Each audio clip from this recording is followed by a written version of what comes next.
우리는 계속해서 야곱 스토리를, 야곱의 삶을 살펴보고 있습니다. 속이는 자 야곱, 그러나 하나님의 택하신 백성, 그가 어머니 리브가와 합심해서 아버지 이삭을 속이고 형 에서의 축복을 가로채고, 그래서 형 에서의 살해 이역을 피해서 외삼촌 바단 아람에 있는 외삼촌 라반의 집으로 도망쳤습니다. 그리고 거기서 야곱은 자신도 외삼촌에게 속임을 당해서 14년을 사랑하는 라헬을 아내로 얻기 위해서 열심히 종처럼 일해야 했습니다. 그렇지만 그 사이에 레아와 라헬의 시기와 질투 속에, 그들의 사랑과 전쟁 속에 야곱은 많은 자녀들을 얻게 됩니다. 그리고 드디어 기다리던 라헬에게서 요셉이 태어나게 되자 야곱은 고향으로 돌아가기로 마음먹습니다. 그러자 라반이 붙들죠. 만류합니다. 품삯을 주기로 하고 더 있으라고 하죠. 그리하여 다시 6년, 그 사이 야곱은 큰 부자가 됩니다. 이제 가축대뿐만이 아니라 남종과 여종, 낙타와 나귀도 많이 가지게 되었습니다. 하나님이 야곱에게 풍성한 축복을 허락하셨고, 그 축복의 결과로 야곱은 이제 떠날 때가 되었습니다. 오늘 본문 31장은 하나님이 자신에게 주신 모든 것을 가지고 가나안 땅으로 출발하는 야곱의 모습을 그리고 있습니다. 설교의 제목을 귀향의 시작 이렇게 정했는데요. 오늘 말씀 안에서 우리 각자를 향하신 하나님의 음성이 들려지는 귀한 은혜의 시간이 될 수 있기를 바랍니다. 오늘 본문 이 창세기 31장은 분량이 굉장히 많은데 크게 나누면 한 세 문단, 세 장면 정도로 이렇게 나눌 수 있을 것 같습니다. 첫 번째 장면은 1절에서 20절까지 야곱이 외삼촌 라반에게서 도망치는 그런 장면입니다. 그리고 두 번째 장면은 21절부터 35절까지 라반이 야곱을 추격하는 장면이죠. 그리고 마지막 세 번째 문단은 36절부터 마지막까지 야곱과 라반이 언약을 맺는 그런 장면인데, 오늘 본문을 한번 보도록 하겠습니다. 야곱은 지난 6년 동안 정말 엄청난 재산을 모았고, 그래서 큰 부자가 되었습니다. 그러자 야곱에 대해서 말들이 나오기 시작하죠. 1절에 이렇게 적고 있죠. 야곱이 라반의 아들들이 하는 말을 들은즉 야곱이 우리 아버지의 소유를 다 빼앗고 우리 아버지의 소유로 말미암아 이 모든 재물을 모았다 하는지라. 이 야곱의 처남들인 이 라반의 아들들은 이 야곱이 부자가 된 것을 두고 자기 아버지의 재산을 빼앗았기 때문이라고 그렇게 말을 합니다. 야곱이 잘 되자 시기심이 발동을 한 것이죠. 이 라반의 아들들은 아버지의 재산과는 대조적으로 늘어나기만 하는 이 야곱의 재산을 보고, 그리고 아버지의 재산이 줄어드는 것을 보자 결국 이런 시기심이 든 것이죠. 결국은 자기들의 상속분이 줄어드는 것이기 때문에 그런 것이죠. 일이 이렇게 되자 이것을 아들들이 이야기하고 시작했고, 그리고 이 라반도 야곱을 대하는 태도가 달라졌습니다. 2절은 이렇게 적고 있죠. 야곱이 라반의 안색을 본즉 자기에게 대하여 전과 같지 아니하더라. 라반이 보기에 전에 야곱은 자신의 재산을 불려주던 황금알을 낳는 거위였는데, 지금 야곱은 계속해서 자신의 재산을 빼앗아가는 그런 눈의 가식처럼 여겨졌던 것이죠. 그리고 바로 이때에 이런 상황에 하나님께서 야곱에게 말씀을 하십니다. 3절 이렇게 적고 있죠. 여호와께서 야곱에게 이르시되 내 조상의 땅 내 족속에게로 돌아가라. 내가 너와 함께 있으리라 하신지라. 하나님의 말씀이 들려왔습니다. 그래서 야곱은 이제 떠나야겠다 이렇게 생각을 하게 된 것이죠. 6년 전에 이미 떠날 생각을 했었는데 이제는 정말 때가 된 것입니다. 때. 모든 것은 때가 있습니다. 떠나야 될 때, 무언가 중대한 결정을 해야 될 때가 있는 것이죠. 그 때를 우리는 어떻게 알 수 있습니까? 오늘 본문은 어떻게 그 때에 대해서 설명하고 있습니까? 우리가 중대한 어떤 결정을 해야 할 때 그 첫 번째 사인은 변화되어가는 환경입니다. 야곱의 삶에 한 중요한 변화가 감지되었던 것이죠. 바로 라반의 아들들이 자기를 대하는 태도와 라반의 안색이 달라진 것입니다. 떠나야 할 때가 언제인가? 어떤 중대한 결정을 해야 될 때가 언제인가? 저는 환경이 먼저 변하기 시작합니다. 이렇듯 변화되는 환경은 우리를 향한 하나님의 뜻과 마음을 읽고 깨닫게 하는 아주 중요한 요소 중에 하나입니다. 그리고 가장 중요하게는 우리가 어떤 결정을 해야 될 때는 하나님의 말씀이 떨어지는 것이죠. 하나님의 말씀이 주어집니다. 그때 결정을 하는 것이죠. 하나님의 말씀이 임하면 지체 없이 결행해야 되는 것이죠. 그리고 그렇게 하나님의 말씀을 붙들고 가는 삶에는 흔들림이 없게 되죠. 그리고 결국 나중에 그 뜻을 우리는 알게 됩니다. 이게 우리 신앙의 중요한 핵심과 요체 중에 하나입니다. 우리가 어떤 것을 결정할 때 우리는 어떻게 그것을 알 수 있나? 그 때를 알 수 있나? 환경이 변하고 하나님의 말씀이 주어지는 것이죠. 그래서 이제 야곱은 떠나기로 결정을 합니다. 그럼 바로 짐을 싸서 정리해서 고향으로 떠나야 하지 않습니까? 그러나 야곱은 그렇게 하지 않습니다. 중요한 절차가 하나 남아있죠. 4절을 보십시오. 4절 이렇게 적고 있죠. 야곱이 사람을 보내어 라헬과 레아를 자기 양떼가 있는 들로 불러다가, 하나님이 야곱에게 분명하게 말씀하셨지만 라헬과 레아는 하나님의 말씀을 듣지 못했습니다. 그렇게 야곱은 떠나기에 앞서서 함께 떠나야 할 이 아내들을 설득하는 것이죠. 그래서 라헬과 레아를 조용히 불러서 상황을 설명합니다. 쭉 설명을 하죠. 그게 5절 이하죠. 그동안 자신이 라반을 어떻게 섬겼는지, 그에 대해서 라반은 자신을 어떻게 대우했는지, 그리고 그 모든 상황에서 하나님께서 어떻게 하셨는지 이런 것을 쭉 설명을 합니다. 야곱은 열심히 힘을 다해서 라반을 섬겼습니다. 하지만 라반은 야곱을 속여서 품삯을 10번이나 변경했습니다. 라반이 품삯을 변경했을 때 야곱에게 좋은 조건으로 변경을 했겠습니까? 라반은 어떻게 해서든지 자신에게 유리하도록 품삯을 조정했던 것이죠. 그렇지만 하나님은 라반이 어떻게 하든, 그가 어떤 수를 쓰든 야곱을 도와주셨습니다. 하나님 반대편에 있던 라반이 어떤 일을 하든, 어떤 계략을 꾸며도, 그가 아무리 잔꾀를 발휘해도 하나님께서 이 라반을 막으시고 야곱을 보호하셨습니다. 그러면서 13절 야곱은 라헬과 레아에게 하나님의 말씀을 이렇게 전합니다. 나는 베델의 하나님이라. 내가 거기서 기둥에 기름을 붓고 거기서 내게 서원하였으니 지금 일어나 이곳을 떠나서 내 출생지로 돌아가라 하셨느니라. 하나님은 자신을 베델의 하나님이라고 하셨습니다.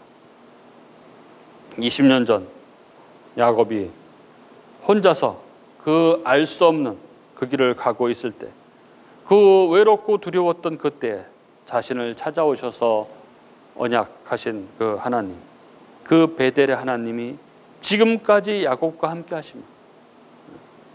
그를 그때 하신 그 약속대로 고향으로 돌아오게 하고 계신 것이죠. 이 말을 들은 라헬과 레아는 자신의 아버지가 어떤 사람인지 잘 알고 있기에 남편의 말에 전적으로 동의하며 따릅니다. 16절 이렇게 적고 있죠. 하나님이 우리 아버지에게서 취하여 가신 재물은 우리와 우리 자식의 것이니 이제 하나님이 당신에게 이르신 일을 다 준행하라. 하나님이 말씀하신 대로 하세요. 저희는 따르겠습니다. 이렇게 얘기하는 것이죠. 예, 부부는 이렇게 항상 어떤 일을 할 때는 이렇게 부부가 함께 동의된 이후에 일을 해야 합니다. 혼자 결정하고 결행하면 안 되죠. 그래서 지금 야곱이 라헬과 레아를 설득하는 것입니다. 그동안의 상황, 그리고 하나님의 말씀이 어땠는지. 이렇게 그동안의 상황과 하나님의 말씀을 전하면서 설득했는데 만약 아내가 동의를 안 하면 어떻게 할까요? 기다려야 되는 거죠. 하나님이 그들의 마음을 또 만져주셔서 늘 스스로 기꺼이 마음으로부터 동의할 때까지, 스스로 마음을 먹을 때까지 기다려야 하는 것입니다. 부부는 그렇게 함께 길을 가는 친구고 동역자이기 때문에 그런 것이죠. 이렇게 아내들의 동의까지 얻은 야곱은 길을 나섭니다. 17절부터 자녀들과 아내들을 낙타에 태우고 그 모든 가축과 소유물을 이끌고 고향을 향해 출발합니다. 라반이 양털을 깎으러 간 부재 중인 그 틈을 타서 슬며시 조용히 출발합니다. 당시 이 유목민들의 양털을 깎는 일은 보통 집에서 멀리 떨어진 곳에서 며칠씩 걸쳐서 했던 그런 큰 행사입니다. 양털 깎기가 끝나면 잔치를 열고 그 양털 깎기 마친 것을 기념할 만큼 이 양털을 깎는 일은 아주 큰 행사였습니다. 야곱은 아주 이 적절한 때를 택하여 떠난 것입니다. 그런데 19절 보면 그때에 라헬은 라반이 없는 것을 노려서 드라빔을 도둑질했다고 성경은 그렇게 적고 있죠. 19절에 그때에 라반이 양털을 깎으러 갔으므로 라헬은 그의 아버지의 드라빔을 도둑질하였고, 여기 드라빔은 사람 형상으로 조각해서 만든 우상입니다. 그 모양은 다양한데 라반의 이 드라빔은 라헬이 나중에 안장에 넣고 앉았던 것을 생각해 볼 때 작은 것이죠. 손으로 잡을 수 있는 작은 것임을 알 수 있습니다. 당시 사람들은 이 드라빔을 집안의 수호신으로 생각을 했습니다. 그래서 드라빔이 집안의 행복과 번영을 가져다 준다고 믿었고, 그래서 대대로 간직하면서 자손에게 물려주었던 것이죠. 이 라반에게 있어서 이 아주 너무나 중요한 이 집안의 수호신인 드라빔을 라헬이, 언약자손의 배우자인 라헬이 이것을 몰래 훔친 것입니다. 이 라헬이 우상에 대한, 우상을 기대고 있는 그 마음이 그 안에 가득했던 것이죠. 그리고 이어지는 둘째 장면은 라반이 도망간 야곱을 추격하는 장면이 35절까지 이어지죠. 21절, 22절 보면 그가 그의 모든 소유를 이끌고 강을 건너 길르앗산을 향하여 도망한 지 3일 만에 야곱이 도망한 것이 라반에게 들린지라. 라반은 야곱이 도망한 지 3일 만에 이 사실을 알게 되었고 곧바로 사람들을 이끌고 7일 길을 쫓아가서 야곱이 있는 곳에 이릅니다. 23절에 보면 라반이 그의 형제들을 거느리고 7일 길을 쫓아가서 길르앗산에서 그에게 이르렀더니 이렇게 적고 있죠. 여기 라반이 형제들을 이끌고 7일 길을 쫓아가 할 때 이 쫓다라는 말은 전쟁에서 사용하는 단어입니다. 적을 없애기 위해서 쫓아가는 그런 위협적인 긴박한 그런 뉘앙스를 가지고 있는 것이죠. 그래서 이때 라반이 어떤 마음으로 이 야곱을 쫓아갔는지를 우리는 짐작할 수 있습니다. 잡히기만 하면, 아주 잡히기만 하면 죽여버릴 그런 기세로 이렇게 맹렬히 추격을 했던 것이죠. 야곱은 많은 가족과 가축들을 데리고 이동을 했기 때문에 하루에 많은 길을 걸을 수는 없었을 것입니다. 하란에서 길르앗까지 대략 한 640km 정도 되는데 10일 만에 이곳에 이르렀다는 것은 대충 계산해 보면 하루에 64km씩 엄청 걸은 거죠. 보통 성인들이 그래도 쉬지 않고 걸었을 때 4km를 보통 1시간 이렇게 걷지 않습니까? 그러면 몇 시간을 걸은 겁니까? 한 12시간씩 매일 걸은 거죠. 그 많은 식구들과 가축들을 데리고 쉬지 않고 전력을 다해서 도망을 친 것입니다. 그래서 라반이 집안의 남자들, 형제들을 모아서 길을 쓰고 뒤를 쫓아갔는데도 야곱의 일행을 따라잡기까지 7일이 걸렸던 것이죠. 어찌되었든 라반은 추격에 성공했고 이제 야곱이 있는 곳까지 왔습니다. 이제 야곱은 죽을 일만, 절체절명의 순간을 맞이하게 된 것이죠. 그런데 그날 밤에 하나님이 라반의 꿈에 나타나십니다. 24절 보면 밤에 하나님이 아람 사람 라반에게 현몽하여 이르시되 너는 삼가 야곱에게 선악간에 말하지 말라 하셨더라. 야곱이 절체절명인 이 순간에 하나님이 나타나신 것입니다. 여기서 선악간에 말하지 말라라는 것은 라반에게 함부로 내 마음대로 하지 말라라는 경고죠. 지금 기세로는 정말 절단을 낼 그런 기세인데 그런 라반에게 하나님께서 함부로 하지 말라 이렇게 말씀하신 것입니다. 이때 라반의 마음이 어땠을까요? 얼마나 두려웠을까요? 야곱과 늘 함께 하시던 그 하나님, 자기도 알고 있지 않습니까? 하나님이 늘 함께 하신다는 것을. 그 하나님이 자기의 꿈에 나타나셔서 야곱에게 털끝 하나 건드리지 못하도록 하는 이 상황이 그런 너무나 두려웠을 것입니다. 이에 25절부터 보면 라반은 야곱을 만나서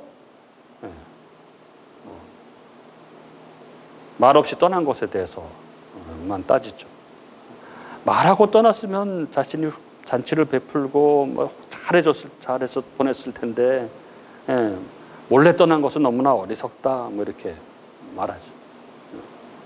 그리고 내가 너를 마음대로 할 능력이 있지만 어제 꿈에 하나님이 너를 가만두라 하셨기 때문에 내가 그런 것이다 라면서 이렇게 말을 합니다. 그러면서 30절에 내가 내 집으로 돌아가는 것이야 뭐 당연한 일이지만 그러나 내 드라빔은 도대체 왜 도둑질했느냐 이렇게 따집니다. 그러나 이 야곱은 라헬이 드라빔을 훔친 사실을 모르고 있었기 때문에 오히려 라반에게 큰 소리를 칩니다. 32절에 보면 외삼촌의 신을 누구에게서든지 찾든지 그런 죽여도 됩니다. 막 이렇게 얘기를 하죠. 우리에게서 외삼촌의 드라빔이 발견되면 가져가십시오. 막 이렇게 이야기를 합니다. 그러자 라반은 자신의 드라빔을 찾기 위해서 장막마다 다 뒤집니다. 그러나 찾지 못하죠. 라헬이 드라빔을 낙타 안장 아래에 넣어두고 그 위에 깔고 앉았기 때문에 찾지를 못합니다. 여기 이 장면을 보십시오. 이 기세 등등했던 라반을 꼼짝 못하게 하신 이 살아계신 능력의 하나님과 이 연약한 여인의 손에 납치되어서 그 엉덩이 밑에 깔려있는 이 아무것도 하지 못하는 이 거짓신, 깎아 만든 우상, 너무나 대조적이지 않습니까? 이게 바로 우상의 모습입니다. 이런 우상에게 자신의 안위와 복을 빚는 것이 얼마나 어리석은 일입니까? 그런데 사람들은 왜 이러는 것일까요? 지금 전국을 보십시오. 그 우상을 기대던 그 사람들의 그 결말을 너무나 부끄럽지 않습니까? 너무나 부끄럽게 느껴졌던 게 지난 금요일이죠. 그저께 14일자 프랑스 르몽드지가 이것에 대해서 기사를 실었습니다. 르몽드지가 이 윤 대통령의 비상계엄 선포를 실패한 쿠데타라고 이렇게 칭하면서 그 과정에 개입한 무속인들의 역할을 주목하는 기사를 냈습니다. 르몽드지는 한국의 대통령과 그의 부인이 무속인들에게 조언 구하기를 좋아했다는 점을 고려하면 윤 대통령이 계엄령을 선포하는 과정에 무속인들이 개입한 건 놀라운 일이 아니다. 이렇게 말하면서 우선 12월 3일 비상계엄 사태를 사전에 모의하고 중앙선거관리위원회 장악과 직원 체포 등을 지시한 혐의로 구속 기소된 노상원 전 국군정보사령관에 대해서 언급했습니다. 르몽드지는 안산보살이라는 이름으로 무속인으로 활동한 노 씨는 후임 정보사령관에게 연락받고 윤 대통령의 계엄에 가담했으며 자신의 무속적 인맥을 활용해서 작전의 성공을 보장했다, 이렇게 적었습니다. 특히 그가 다른 무속인인 이 비다나 씨에게 조언을 구해서 군의 잠재적 배신자를 색출했다는 점도 르몽드지는 적고 있습니다. 너무나 진짜 국제적인 나라 망신. 그들이 그렇게 무당을 찾아가서 그렇게 점을 보고 그렇게 했지만 그들은 지금 어떻게 되었습니까? 우상, 무속, 보살이니 이런 것들이 뭘 맞추는 것 같고 뭘 아는 것 같고 능력이 있는 것 같고 그렇지만 아주 분명한 게 있죠. 그건 뭐냐면 그 끝은, 그 결말은 항상 비참하다는 것입니다. 항상 파멸로 마무리가 된다는 것입니다. 왜 그렇습니까? 다 마귀가 하는 짓이기 때문에 그렇습니다. 마귀가 하는 짓의 그 결말은 항상 사람을 비참하게 파멸로 몰아가는 것이죠. 항상 그렇습니다. 우상은 무언가를 다 해줄 수 있는 것 같지만 결국은 파멸로 몰고 가는 것이 우상의 실체입니다.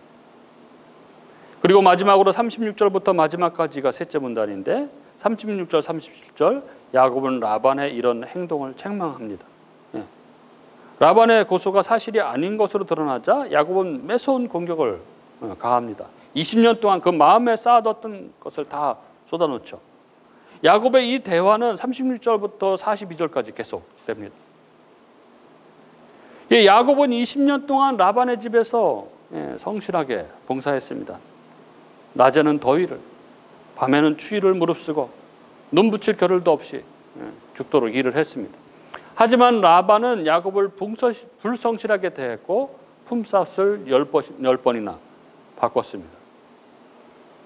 만약 하나님께서 함께 하시지 않았다면 야곱은 빈털터리로 쫓겨났을 것입니다. 이 모든 것을 이야기하면서 야곱이 라반을 책망하고 있는 것이죠. 이러한 야곱의 책망에 대해서 라반은 더 이상 말로 대항을 하지 못합니다.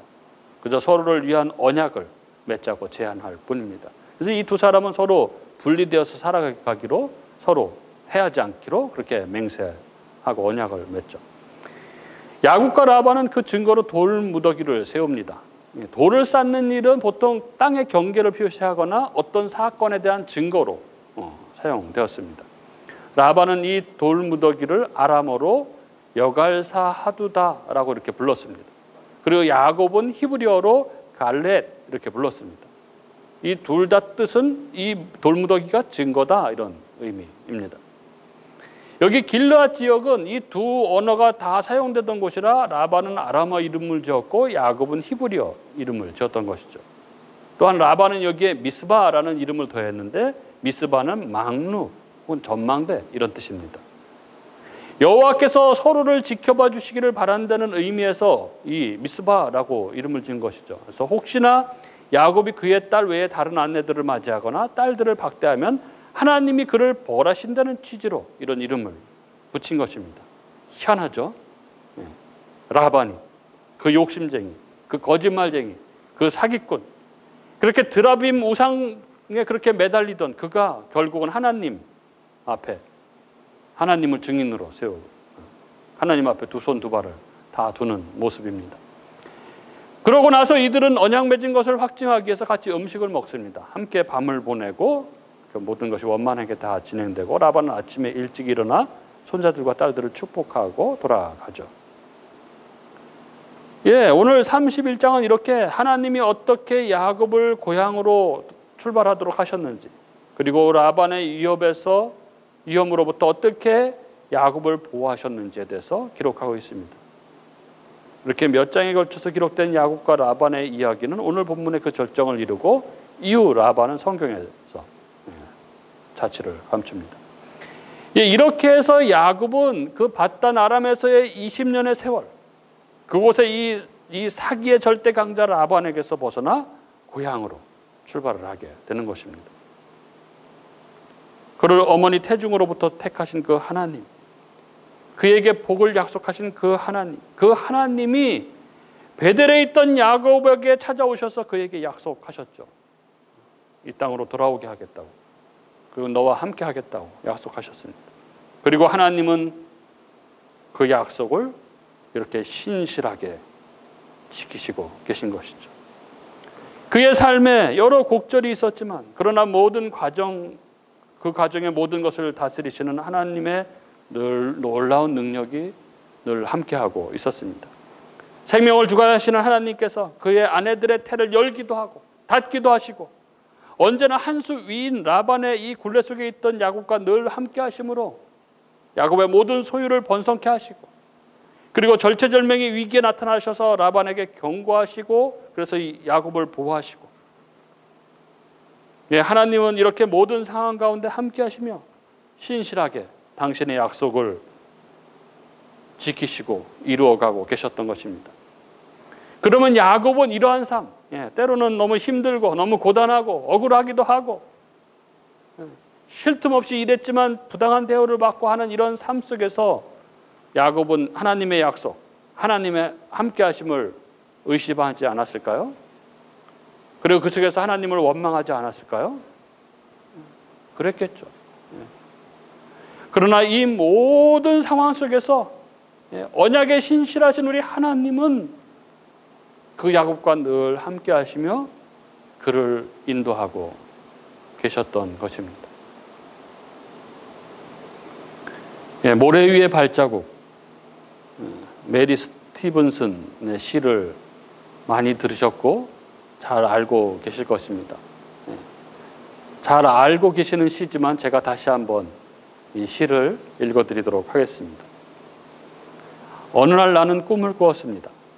꿈속에서 나는 주님과 함께 바닷가를 거닐고 있었습니다. 하늘 위로는 내 인생의 여러 순간들이 마치 영화의 한 장면처럼 지나가고 있었습니다.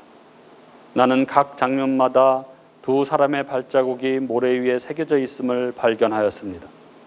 그중 하나는 나의 것이었고 다른 하나는 주님의 것이었습니다. 내 인생의 마지막 장면이 나와 주님에게서 사라지려는 순간 나는 모래 위에 남겨진 발자국들을 뒤돌아보았습니다. 내 인생의 행로에서 여러 번 오직 한 사람의 발자국만 남겨져 있음을 발견하였습니다. 그리고 그런 일이 내가 매우 슬프고 괴로웠을 때 일어났다는 것을 알았습니다. 이러한 사실로 인하여 너무나 괴로웠던 나는 주님께 물어보았습니다.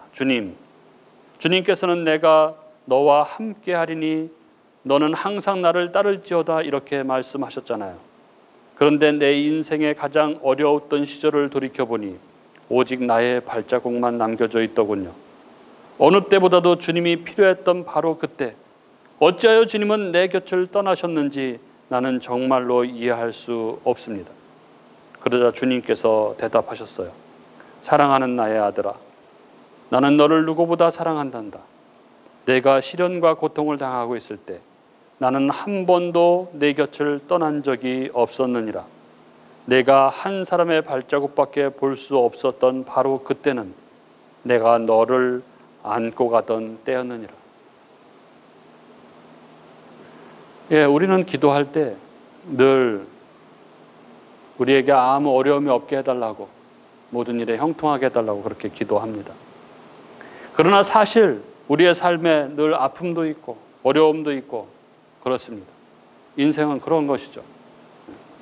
그렇게 성숙한 그리스도인들은 그렇게 인생이 늘 평탄하게만 해달라고 기도하는 것보다는 우리가 우리의 삶의 어려움을 만날 때 우리와 늘 함께 하시는 하나님을 잊지 않게 해달라고 그렇게 기도하는 것이죠. 그 하나님을 늘 의지하는 삶을 살게 해달라고 그렇게 기도하는 것입니다. 예, 나치 수용소에서 끔찍한 일을 겪었던 이 코리 텐 붐의 숙이 주는 나의 피난처, 여러분 아실 것입니다. 거기에서 이 코리 텐 붐이 이렇게 이야기합니다. 기차가 터널 속으로 들어가 어두워졌다고 해서 당신은 기차표를 찢어버리거나 기차에서 뛰어내리지는 않겠지요. 그냥 여러분은 기관수를 믿고 조용히 앉아서 그 터널이 지나가기를 기다리는 것이 최선일 것입니다. 네. 코리 텐 붐은 이 기관수를 하나님이라고 말합니다. 그렇습니다. 우리 인생에도 때때로 예측하기 어려운 고난이 닥칩니다. 그러나 그때 우리가 꼭 기억해야 할 것은 이 고난이 나를 무너뜨리기 위한 것이 아니라는 것입니다. 그것이 고난의 핵심이 아닙니다. 우리의 신앙의 핵심은 그 고난 가운데 내가 하나님을 온전히 의지하느냐, 그리하여 그 고난 가운데서 내가 나와 함께 하시는 하나님을 만나느냐 하는 것입니다. 사랑하는 우리 교우 여러분, 우리도 때때로 삶의 어려움을 만나지만 내 삶이 내가 원하는 대로 되지 않을 때도 있지만, 그래야 때로는 하나님의 약속이 의심되기도 하고 또 때로는 하나님을 원망하는 그런 마음이 들기도 하지만, 그러나 오늘 우리는 말씀 가운데 다시 한번 확인하게 됩니다. 우리 하나님은 언제나 당신의 하신 말씀을, 약속을 신실하게 이루시는 분이라는 것을,